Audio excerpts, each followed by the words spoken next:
Bem-vindos e bem-vindas à Lei da Paridade. Cá estamos, todas as semanas, comigo, Adriana Cardoso, com a Leonor Rosas e Maria Castelo Branco. E ouviram bem, é um programa de comentário político feito por 3 mulheres jovens.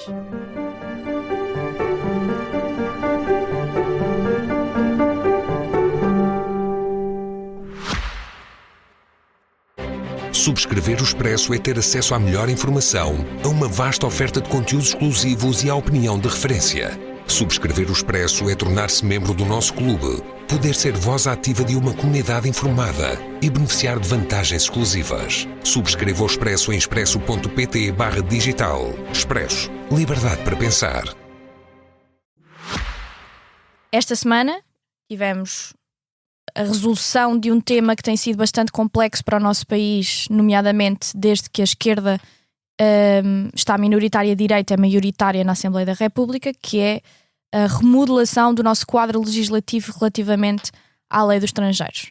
Nós estamos a gravar terça-feira, perto da hora do almoço. Neste momento a votação final ainda não ocorreu, mas tudo indica que, e aliás, pelo discurso que Cristina Rodrigues fez, que devo dizer lastimável, na Assembleia da República, tudo indica que será aprovada com o Chega, embora ainda estejam algumas propostas juntas com o PS a serem negociadas para poderem ser votadas de forma geral no dia de hoje.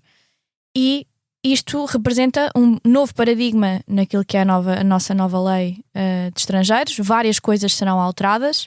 Sabemos que foi ao Tribunal Constitucional e o Tribunal Constitucional não aprovou um conjunto de medidas, nomeadamente relativamente ao reagrupamento familiar, medidas essas que foram remodeladas por este governo, tendo chegado a um projeto de lei em muitos aspectos muito mais moderado do que aquele que principalmente tinha sido colocado em cima da mesa, mas há um conjunto de coisas que valem a pena assinalar relativamente à própria votação, à escolha. Embora nos últimos dias tínhamos estado com a dúvida de se de facto o governo iria, junto com o Partido Socialista, aprovar um conjunto de medidas ou se iria dar mesmo a mão ao Chega. Fomos surpreendidos esta manhã com uma notícia dada em exclusivo pela SIC Notícias que indicaria que o Chega teria chegado a acordo com o PSD numa coisa muito concreta, um pedido que o Chega tinha feito há muito tempo, que tinha sido impedir que os imigrantes tivessem exatamente o mesmo quadro de direitos relativamente a retribuições e apoios sociais, ou seja, exigir que um imigrante que estivesse em Portugal só pudesse ter acesso a algum tipo de apoio social se descontasse durante 5 anos para a Segurança Social, mas voltou atrás, no sentido em que o Governo não passou nesta lei principal. Já falaremos mais sobre isto, mas para dar este enquadramento inicial para vocês perceberem exatamente aquilo que está em questão e neste momento em cima da mesa.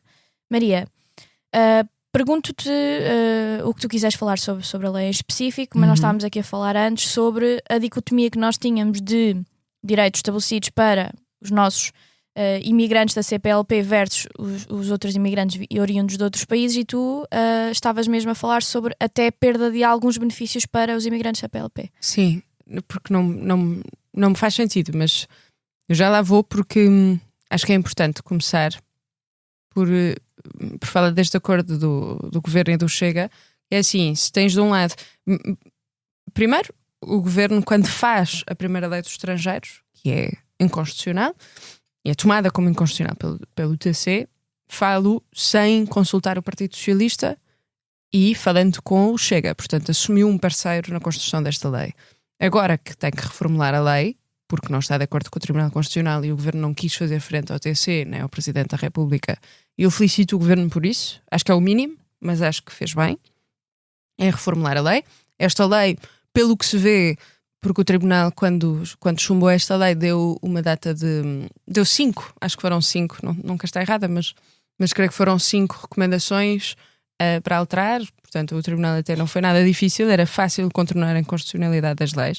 A primeira mexida, que era obrigatória, era o prazo mínimo fixado de 2 anos para que um imigrante, depois de ter a sua autorização de residência, pudesse iniciar o reagrupamento familiar.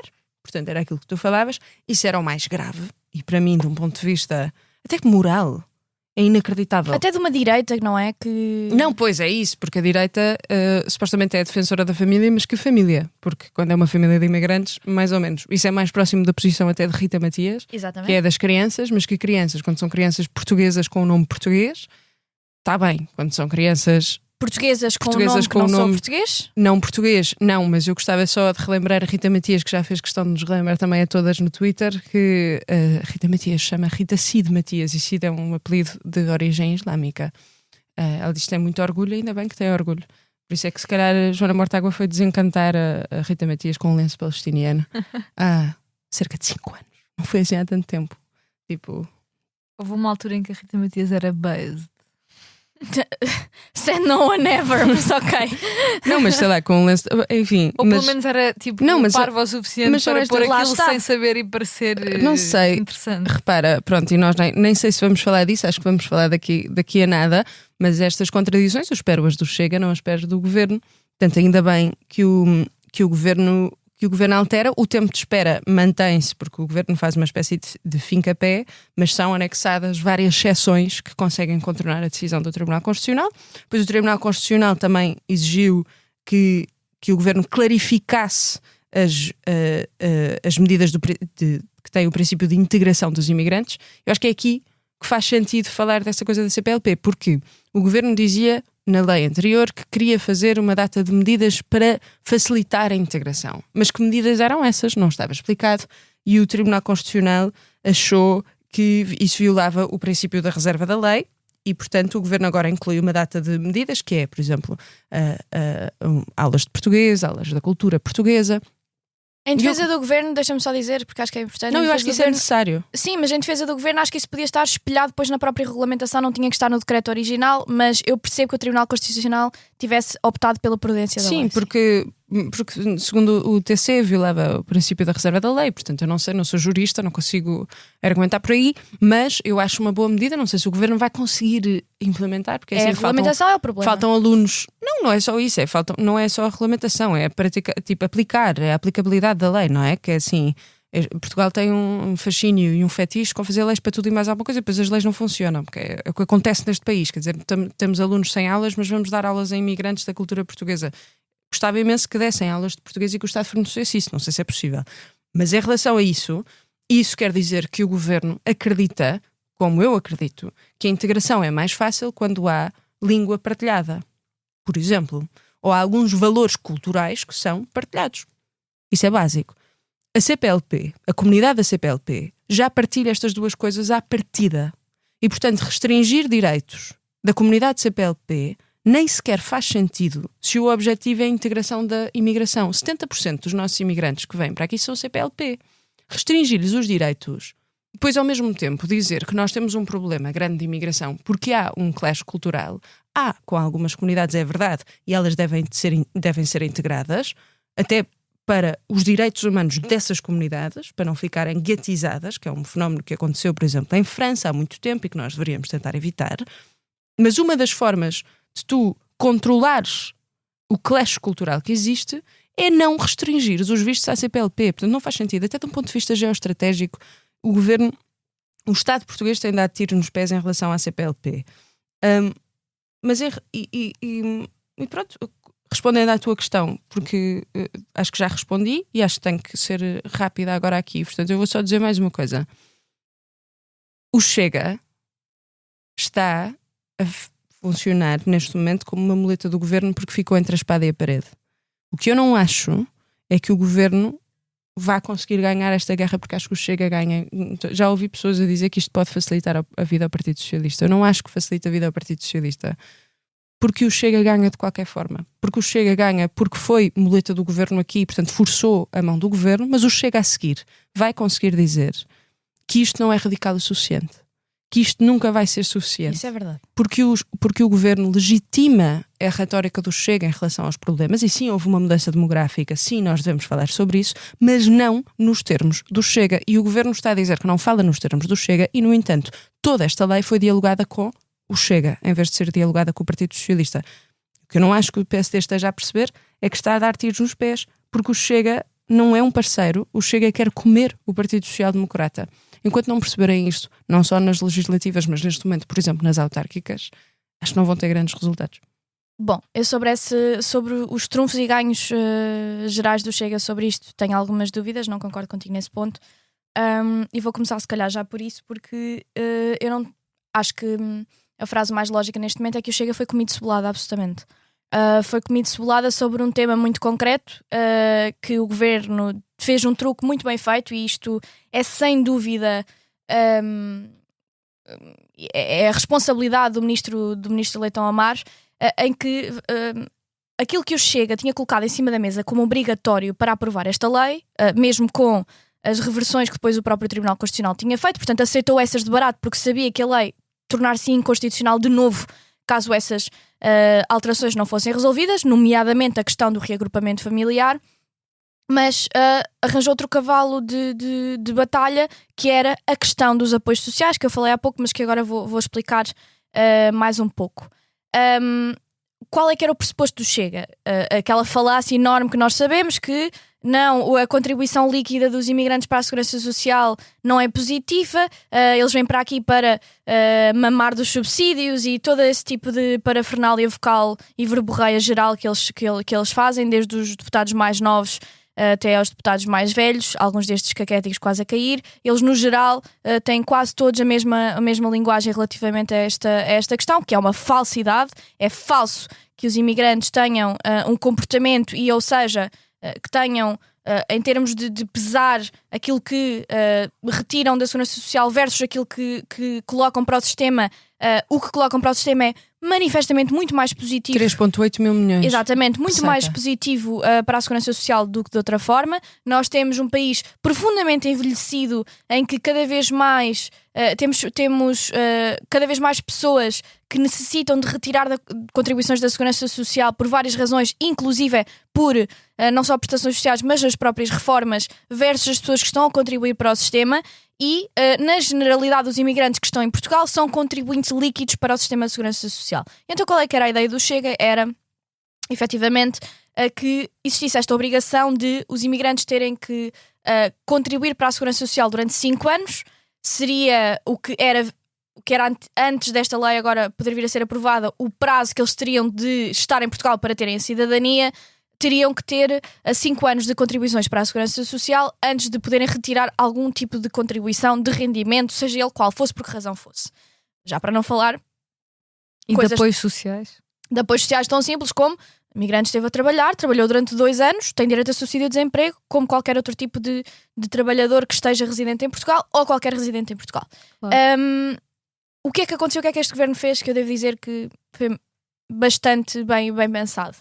Disse ao Chega que não iria estar na lei de quadro geral, não ia estar na lei geral que iria ser aprovada, mas que era uma questão para se ver mais tarde em regulamentação ou no quadro geral depois do que iria ser feito a nível de regulamentação, até em processo de especialidade. Isto não vai poder ser feito a nível de regulamentação nem de processo de especialidade, é impossível de ser feito.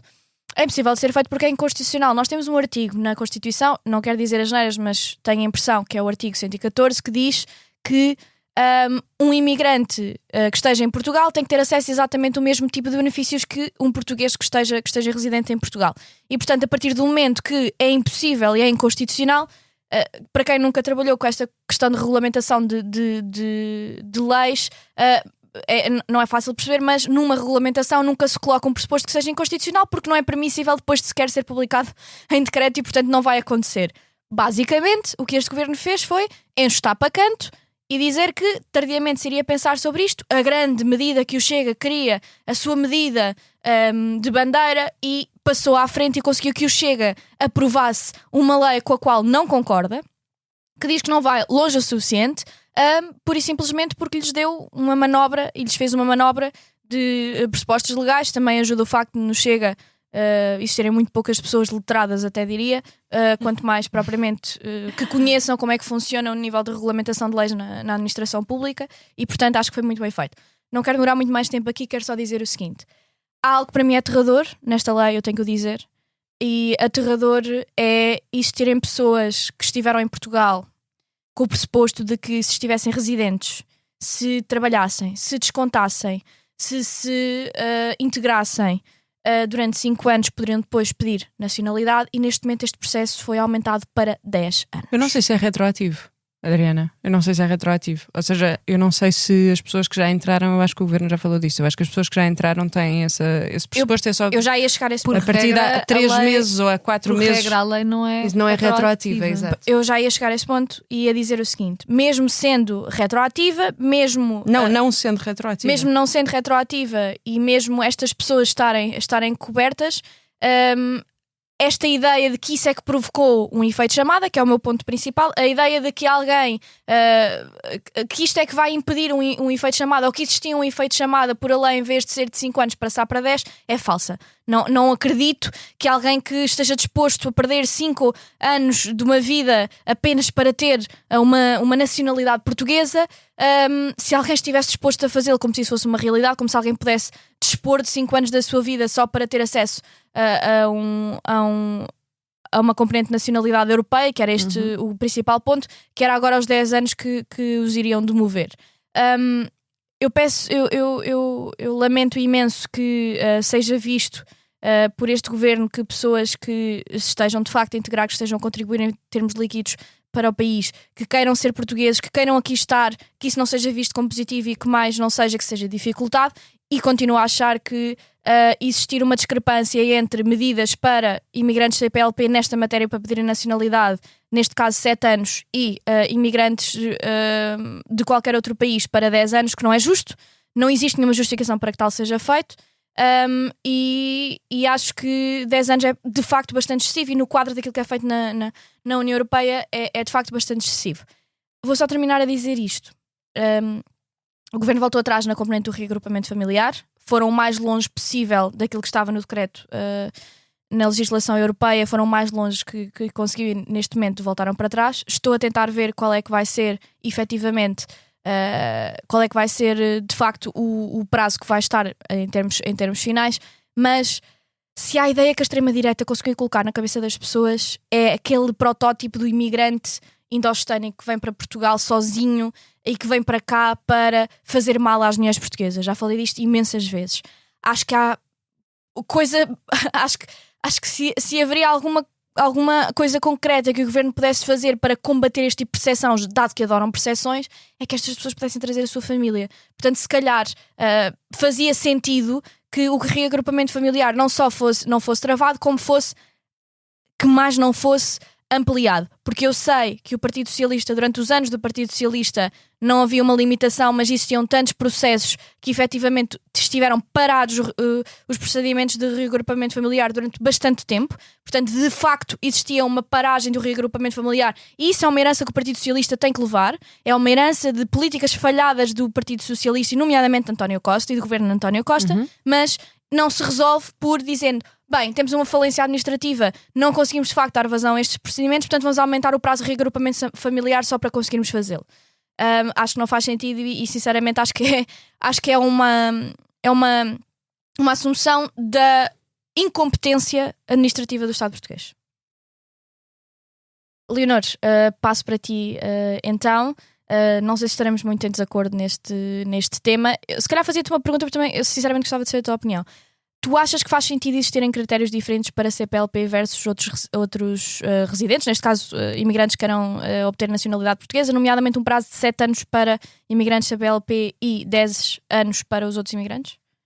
Bem, algumas coisas. Eu fiquei aqui com uma tarefa de tentar pegar um bocadinho nisso e fazer uma ponte para outros assuntos do Chega que nós gostávamos de discutir. Concordo com várias das coisas que vocês disseram, mas há outras com as quais eu não concordo, nomeadamente relativamente à CPLP, ou que não concordo, ou gostava de dar algumas nuances sobre o assunto, e ainda bem que colocas essa questão. Mas, em primeiro lugar, gostava de dizer uma coisa. Eu não acho que o Chega tenha sido comido de cebolada. Isto é daquelas expressões da Adriana. Não é nada. As outras não se podem dizer aqui. As expressões da Adriana são piores. Mas se caso se forem um DJ certo, se falar com ela já com uns copos, talvez as possam ouvir. Por acaso vamos ter a anunciar.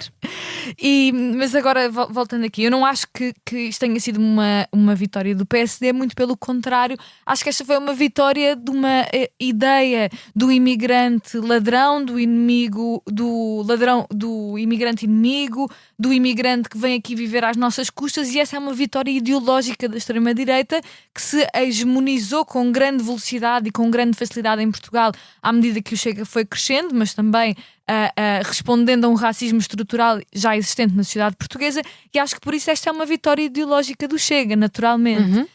E acho que por isso é muito difícil para mim dizer que o governo de alguma forma foi inteligente ou conseguiu fazer alguma coisa, porque não foi. E acho que uma coisa que o centro político precisa de perceber, e precisou de perceber há 100 anos e não percebeu, trazendo uma perspectiva um bocadinho histórica que eu acho que é sempre relevante, é que não se coopta um bocadinho da extrema-direita para fazer o centro sobreviver. Isso não existe. Ou não se instrumentaliza um bocadinho da extrema-direita para vencer a esquerda, e fica-se como se estava antes. Isso não existe. Isso foi o que se tentou, o que o rei Vittorio Emanuele III em Itália tentou fazer com Mussolini, foi o que Hindenburg e von Papen tentaram fazer na Alemanha com Hitler, quer dizer, e estas comparações estão um bocadinho gastas, mas não deixam de ser trágicas pelo quão gastas estão, que é, apesar de se repetir isto e de se ler isto e de haver tantos, enfim, historiadores e investigadores que repetem estas ideias, a verdade é que há uma dificuldade da direita e do centro perceber isso, é que o seu lugar vai desaparecer neste momento. O seu lugar vai desaparecer. É verdade. O seu lugar vai desaparecer se claudicam perante a extrema-direita, mesmo que sejam coisas que acham que na sua cabeça são coisas pequenas ou menores ou o que quer que seja. E acho que isto é um enorme exemplo disso. Acho que o grande beneficiado é o Chega, porque, e aí concordo contigo, Maria, como tu disseste, a seguir o Chega vai dizer que isto não foi suficiente, se fôssemos nós a mandar teríamos ido mais longe, mas as coisas que estão boas aqui foi porque o Chega as pôs. Acho que isso é mais ou menos evidente. Sobre a CPLP e sobre esta questão da cultura portuguesa e tudo mais, vocês sabem, a Adriana uma vez disse que eu vivo no país dos unicórnios, por isso se a discussão partisse do meu ponto de vista, quer dizer, podíamos estar aqui a discutir a própria concepção do que é uma fronteira e, enfim, e da nacionalidade e da nação, e tenho imensas reticências sobre qualquer tipo de... Enfim, eu acho que aulas da língua para o país para que se vai são úteis talvez para as pessoas conseguirem, enfim, no fundo ter uma vida melhor, comunicar com as outras. Claro, eu não acredito muito nessa treta cultura portuguesa, quer dizer, eu acho que, quer dizer, acho que é muito mais complexo falar do que é a cultura de um país, o que é uma nacionalidade, do que dizer que é ter umas aulas em que lhes vão dizer o quê? Tipo, olhem, nós somos grandes navegadores. Pá. Não, sim, evidente, mas isso é as aulas do governo. Agora, as aulas do governo. Agora, espera, a questão é a língua CPLP. portuguesa. A questão não, é eu concordo com a aulas de língua portuguesa. Agora sobre a CPLP. Eu acho que a CPLP em si é um mecanismo, e há muitas pessoas que trabalharam com isto, é um mecanismo de continuação neocolonial de uma relação com os territórios que foram anteriormente colonizados. E por si a CPLP e a ideia da lusofonia é para mim uma coisa, do ponto de vista de uma antropóloga que trabalha a colonialidade, uma coisa muito, muito duvidosa. E acho que todas as pessoas deviam ter os mesmos critérios, todas as pessoas deviam ter direito a entrar em Portugal. Não concordo com a primeira parte. Independentemente da sua língua, da sua origem, da razão pela qual saíram do país em que estão, e para mim é isso. E fazendo aqui uma ponte para uma segunda ronda que nós gostávamos de trazer, em que infelizmente vamos ter de falar novamente do Chega, e eu fiquei aqui de fazer esta ponte, como agora tanto Rita Matias está a braços com a justiça por ter dito os nomes, já aqui foi mencionado, de nomes de portugueses com nomes que não soam a português, nomes de crianças que disse no Parlamento. Exato. E está a braços com a justiça por isso. Também o deputado Filipe Melo teve um comportamento repreensível, no mínimo, no máximo nojento, no Parlamento para com a deputada Isabel Moreira. E está-se a discutir novamente esta questão da judicialização em torno do Chega e das suas ações. E eu acho que isto é uma discussão muito interessante sobre se os mecanismos legais funcionam ou não para combater a extrema-direita, e particularmente aqui em Portugal esta é uma discussão já antiga. Em 2020 houve muitos que se agitaram pela inconstitucionalidade do Chega em si como partido, e esta ideia de que era preciso proibir o Chega porque o Chega é um partido fascista. Mais tarde houve também problemas em relação às convenções e aos órgãos eleitos do Chega, que o Tribunal Constitucional decretou que havia estatutos irregulares, e ao mesmo tempo houve muitos processos já abertos contra dirigentes do Chega, desde difamação, a prostituição de menores, furto, ou seja, há muito esta... E eu acho bem e sou a favor desse contínuo escrutínio legal das ações da extrema-direita, mas a verdade é que o Chega goza, tal como outros partidos e outros líderes da extrema-direita internacional, de uma certa, de uma espécie de aura de permissibilidade quase absoluta que lhes permite cometer ilegalidades, incorrer em contradições flagrantes e mesmo assim continuarem como favoritos e continuarem a subir em sondagens e a eleições. E eu acho que isso é uma discussão muito interessante a ter, ou seja, quais são os resultados concretos destas ações judiciais. Por exemplo, há sítios como no Brasil, em que agora Bolsonaro foi condenado por tentativa de golpe de Estado, em que funcionou, ou casos em que nos Estados Unidos não foi possível impedir Donald Trump de se candidatar depois do que aconteceu no Capitólio. E isso teve as consequências que nós agora conhecemos. Ou, por exemplo, em França há uma grande discussão porque Marine Le Pen não se poderá candidatar às eleições em 2027 devido a uma condenação por utilização dos fundos do Parlamento Europeu para trabalho local. Corrupção, portanto, sim. E gostava só de terminar, antes de passar, se calhar, passo de volta para ti, Maria, com a permissão da nossa moderadora, a dizer que eu acho que há uma coisa central aqui e que toca também na lei dos migrantes, e eu termino com isto, eu digo isto muitas vezes, porque eu sou uma marxista e não posso deixar de falar de condições materiais. O crescimento da extrema-direita não tem só a ver com uma disposição ideológica ou com o racismo estrutural, apesar de ter a ver com isso, mas também por uma deterioração das condições materiais das pessoas. Quer dizer, isso é uma coisa evidente. Sim, eu concordo, não sou marxista. Que já aconteceu no passado.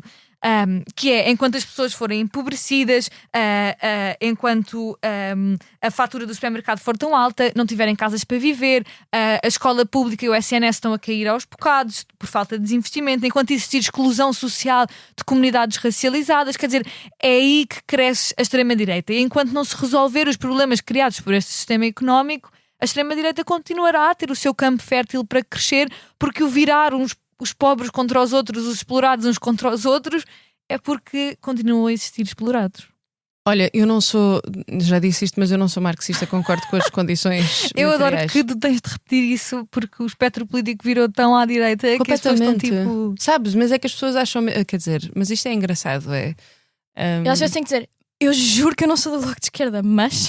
Não, tens de fazer um bocado de virtue signaling para direita, porque eles acham mesmo. Eles antes diziam que nós éramos direita fofinha e agora dizem que nós somos extrema esquerda. Mas eu já não sei onde é que eu estou, já devo estar a cair do penhasco ideológico. Não, mas tens uma pessoa muito concreta, está bem? Não, tu para eles eras levada para o mar e morrias de morte natural, percebes? A coisa deles era essa, mesmo, porque há várias pessoas, aliás, nós já falámos disto, por acaso tu não estavas nesse episódio porque estavas na China a ser marxista, a ser cooptada pelo socialismo chinês. Gravíssimo, mas nós falámos desse perigo porque há agora uma extrema-direita mais à direita do que o Chega, que está aliás a atacar o Chega, como isto está a passar-se por todo o mundo, não é? Graças a Deus não é só de cá, quer dizer, se calhar era melhor ser só de cá porque aqui é um bocado mais incompetente ainda do que o resto. Joana Amaral Dias. Não, é mesmo pior. Há muito pior. Muito pior. Bom, mas eu nem vou dizer, mas pronto, porque aquela é para não pessoa dar... esquisita, não vou dar a publicidade, mas citar o Charlie Kirk, Change My Mind, tipo à frente da FCSH, tipo, desculpa. Isso vergonha. É só confrangedor. Tipo, quer chamar a atenção das raparigas da FCSH, já percebemos. Vocês já viram o vídeo que fez? Porque, a dizer, já fui preso várias vezes. Primeiro preso e detido é diferente, e depois grande currículo. Eu lembro-me perfeitamente quando ele nos veio chatear à Assembleia Municipal, em que ninguém ligou nenhuma, pôs só os gritos e acabou a ser removido pela polícia. Eu acho que foi só deprimente. Não, mas na cabeça dele foi preso mesmo. Não, mas ele foi preso. E é preso político pela polícia política. Sim. Sim. Pronto, sim. por isso é que, enfim, mas há eu não vou para tudo, não é? Não, mas pronto, mas há outros malucos no Parlamento português que neste momento, em vez de estarmos a discutir as leis, ou estamos a tentar discutir as leis que eles estão a fazer, eles estão a obrigar-nos a discutir uma espécie de gramática da buçalidade, não é? Porque é assim, eu fiquei absolutamente chocada com o Filipe Melo, porque o Filipe Melo ainda por cima está... por acaso fiquei mesmo, porque primeiro... Boa tarde aliás, boa noite a Romualda Fernandes. Não, mas é isso que eu vou... Mas espera aí, eu vou falar disso. Filipe Melo nem sequer estava só a desempenhar o papel de deputado, portanto representando todos os portugueses, quando está naquela casa, que merece ser respeitada, e eu aí sou bastante conservadora. mesmo. Acho que o Parlamento inglês, por exemplo, tem uma história muito interessante.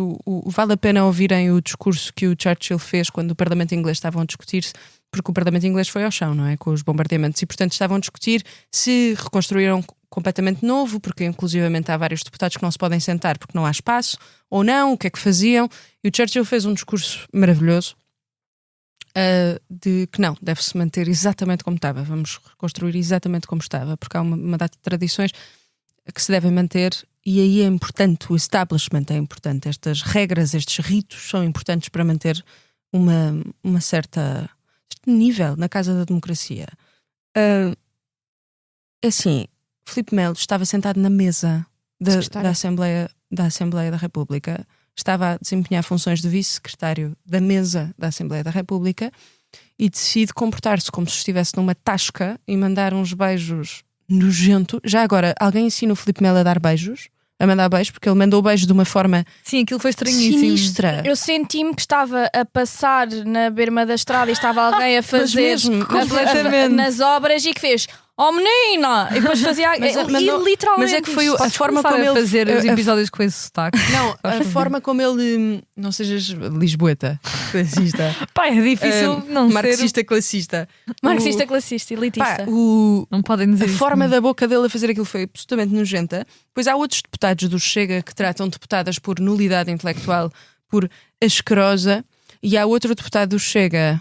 Diz o nome, Rita que Matias. diz, não, espera, houve outro deputado do Chega que, passando por Romualda Fernandes, que nós tivemos a honra de ter no nosso podcast ao vivo, no nosso espetáculo ao vivo, lhe disse boa noite quando era de manhã, porque ela é negra, e depois há outro deputado do Chega, e isto aqui para mim não é outro, acho que são vários, que descobriram uma nova figura de estilo, que é o mugido. Eles mugem. Sabem o que é mugir? Sim. Eles Eles faziam barulhos de Não. imitar um porco quando passava aí nas Pessoas a Real. Um porco e vaca. Sim. Portanto, Descobriram um animal novo, é Não, tipo as crianças, de repente que é, tipo, o que é que faz a vaca? Não, é a primeira figura de tipo retórica que tu aprendes sem ler um livro, percebes? É tipo, exato, alguém diz alguma coisa e tu fazes mu. Opa, o que é isto? Na Casa da Democracia tu muges e depois perguntam ao André Ventura e vai defender os seus deputados a dizer que eles estão só a espelhar a fúria do povo contra o sistema. Mas desculpem, eu já escrevi isto inclusivamente, isto é o maior insulto ao povo que tu dizes defender de sempre. Porque assim, o povo pode ficar muito furioso, o povo pode se chatear, mas o povo não muge. Tu não vais mugir e dizer que isto é o espelho do povo. O que é isto? Tipo, são taberneiros, é uma tasca. E ser uma tasca na Assembleia da República, que é suposto o Parlamento vem de falar, ok? Nem sequer há, ou seja, a sátira é um instrumento brilhante. Eu adoro sátira.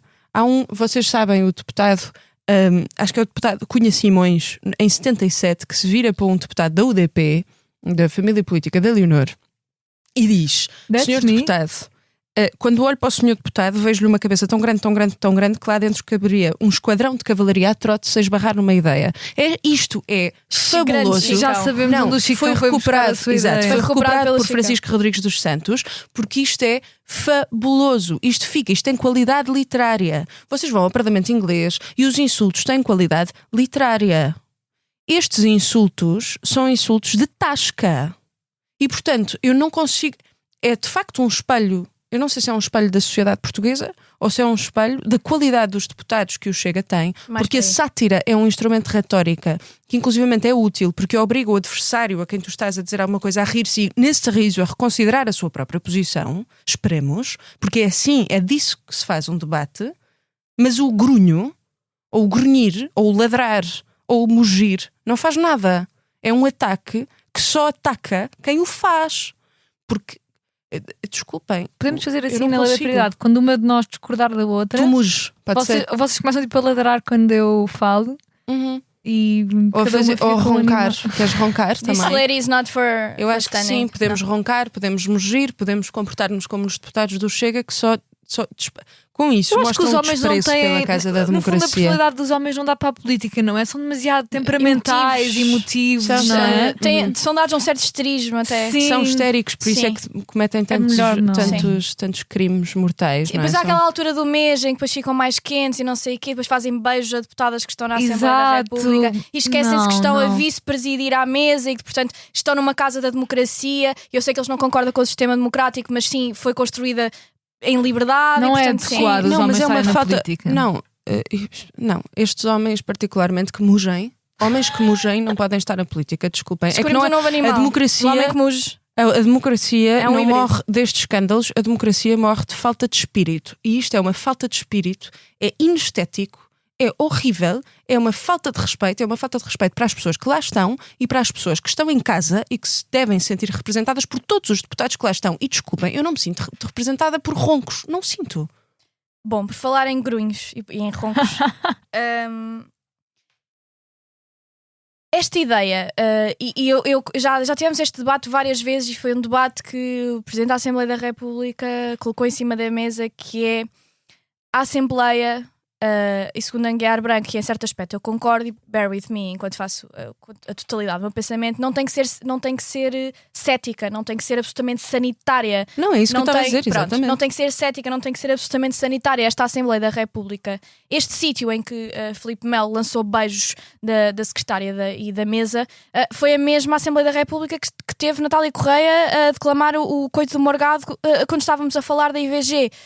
Mas isso é publicável. Pronto, exato. É por isso é que eu disse bear with me. É mesmo a Assembleia da República. É a Assembleia da República em que tivemos debates muitíssimo acalorados sobre coisas tão importantes como a despenalização da IVG, sobre o casamento por casais homossexuais, questões mesmo muito concretas e divisivas socialmente. E neste debate sobre aumentar o financiamento para o combate a fogos, Filipe Melo sentiu-se... não sei, sentiu que o tema era polémico o suficiente para e ficou enervado com o tema o suficiente para lançar beijos de uma forma absolutamente nojenta a Isabel Moreira da mesa.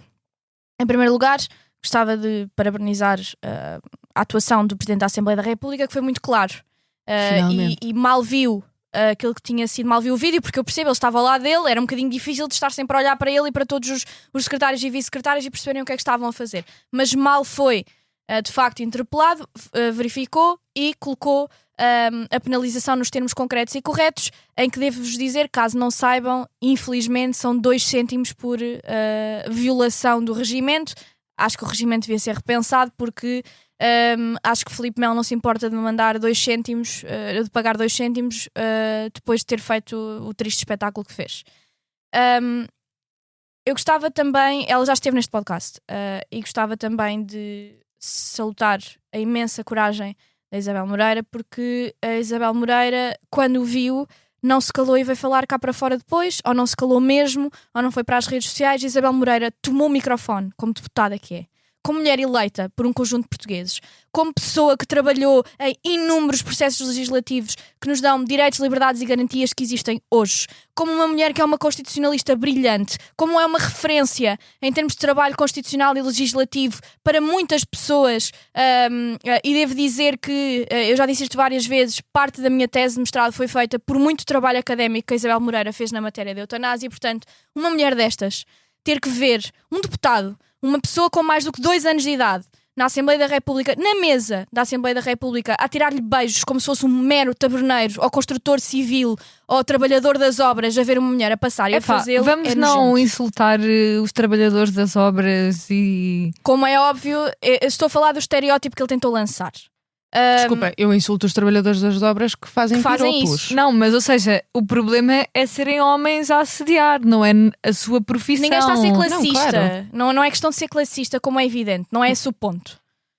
O ponto é que sim, há situações, há instituições que têm que estar acima disto. E a Assembleia da República é de facto uma delas. Mas não queria deixar de dizer algo que depois muitas pessoas vêm falar connosco, quase a dizer que nós, de facto, achamos que os eleitores do Chega são um bocadinho como os deploráveis de Hillary Clinton. Ou seja, que achamos que São os pobres e os tristes coitados que consideram aceitável e acham normal Rita Matias fazer os insultos que fez na Assembleia da República, mesmo com o microfone fechado, ouviu-se para Isabel Moreira, ter gozado com uma deputada invisual, ter uma bancada e ter pessoas na sua bancada que, quando passavam por Inês Sousa Real nos corredores da Assembleia da República, faziam grunhidos de porcos.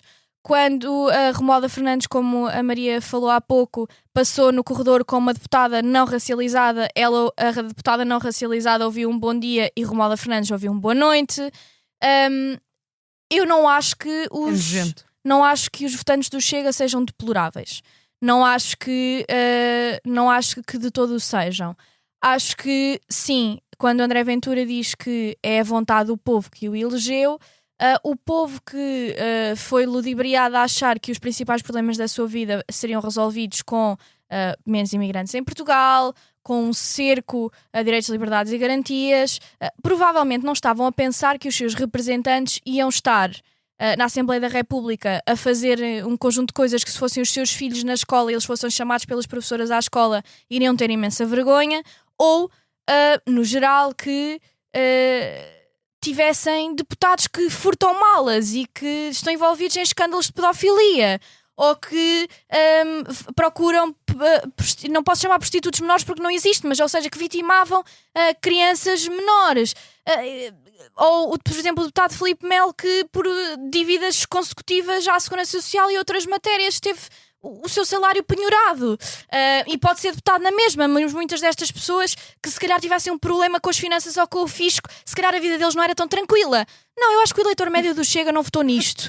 O eleitor médio do Chega está chateado com o sistema, sim, acha que o sistema não lhe serve, e no fundo acho que pois, Leonor, ela está a ficar LFI, let's go. Acho que no fundo acho que, eu não sei se vai chegar a uma altura, eu sinto que nós chegamos sempre a um fundo do poço mais profundo, mas não sei se vai chegar a alguma altura em que as pessoas que votam no Chega e fazem o voto no Chega percebem que o apesar de é demasiado grande para aquilo que depois acabam por ganhar e têm benefício disso. E assim sendo, porque o nosso tempo está a esticar e antes que acho que nós não podemos acho que estou a atingir o meu limite de poder falar sobre este tema sem me irritar profundamente e acho que vocês também. Vamos passar às nossas sugestões, em que começo contigo, Leonor, sobre qual é a sugestão que tens para os nossos ouvintes esta semana. Bem, na verdade a minha sugestão é um bocadinho temática até um certo ponto, e porque eu gostava de recomendar um livro que me surpreendeu muito, que se chama L'Enfance d'un Chef, A Infância de um Chefe, do Jean-Paul Sartre, que foi escrito em 1939, e eu na verdade comecei a lê-lo porque gosto do autor e acabei altamente surpreendida por ver que um livro que, enfim, com 80 anos ou assim, eu não sou muito boa a fazer contas, isso foi assim de cabeça, expressava tão bem a radicalização dos jovens face à falta de propósito na vida.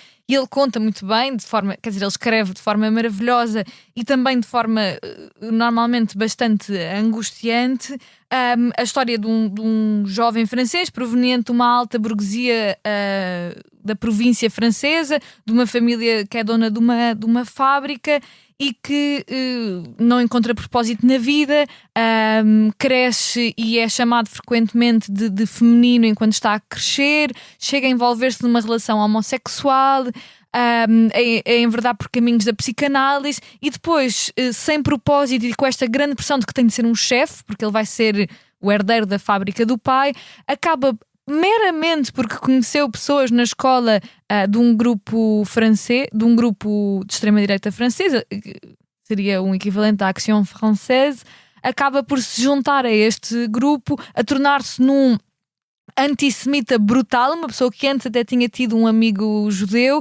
um antissemita brutal que se recusa a apertar a mão a judeus, que se radicaliza totalmente porque aquilo lhe dá um propósito na vida, o faz sentir mais másculo, mais masculino e sobretudo porque ele finalmente se sente um chefe, finalmente sente que pode ir a seguir, tomar conta da fábrica, pegar numa mulher e usá-la como ele quiser. E eu acho que é um livro muito interessante e muito antigo, que mostra, muito antigo não, mas ou seja, nós falamos muito dessas questões na atualidade, da radicalização dos jovens sem propósito e isso tudo, e é muito interessante ver como isso já é uma coisa do passado e ecoa mesmo muito nos dias de hoje, e recomendo muito. É um livro bastante curto, até é uma novela.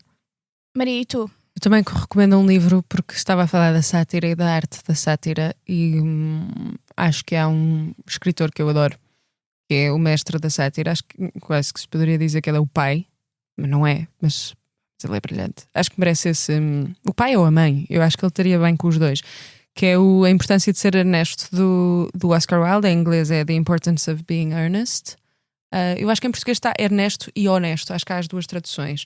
E é uma peça do final do século XIX em que o Oscar Wilde satiriza a classe vitoriana de uma forma brilhante. Fala também da importância da sátira como instrumento político, e eu estive a relê-la nestes últimos dias para não deprimir, para não entrar em absoluta depressão com o estado da arte do nosso Parlamento, agora com 50 mais deputados que, enfim, que têm instrumentos retóricos ao nível do grunho, do grunhido mesmo. Não lhes estou a chamar grunhos, estou mesmo a dizer o que eles fazem.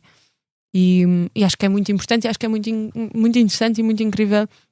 É uma peça brutal em que o Oscar Wilde sai um bocado do melodrama das suas peças interiores e entra num registro cómico, satírico, muitíssimo inteligente, e recomendo a toda a gente que leia, que é para não afundarem, sabem? Tipo, é um bocado deprimente ouvir aquilo e depois podem ir limpar um pouco a alma. Acho que vale a pena.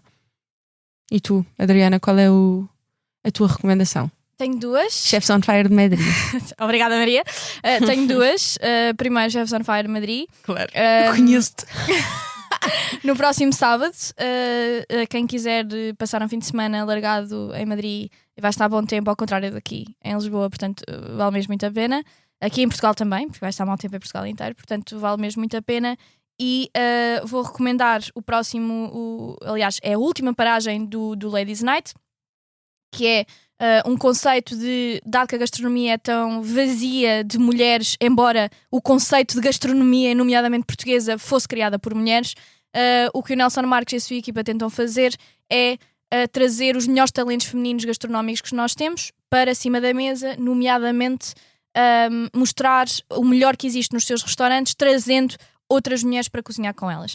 E neste caso, a Namora vai convidar para o Lamelas, que é em Porto Covo, a Lídia Braz, do Stramontana, que é em Gaia, que é um dos melhores restaurantes, dos meus restaurantes favoritos em Portugal, para comer comida portuguesa mesmo bem feita, com aquelas mãos que a Lídia tem.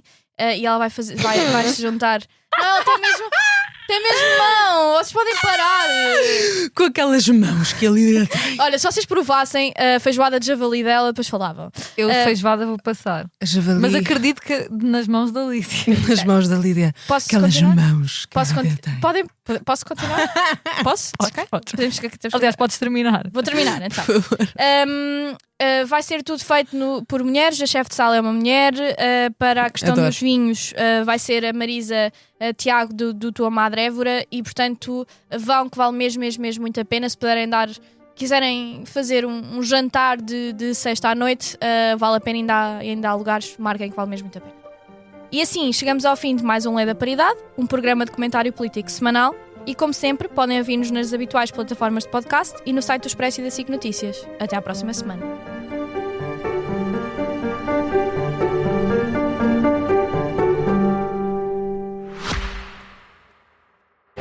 Subscrever o Expresso é ter acesso à melhor informação, a uma vasta oferta de conteúdos exclusivos e à opinião de referência. Subscrever o Expresso é tornar-se membro do nosso clube, poder ser voz ativa de uma comunidade informada e beneficiar de vantagens exclusivas. Subscreva o Expresso em expresso.pt/digital. Expresso. Liberdade para pensar.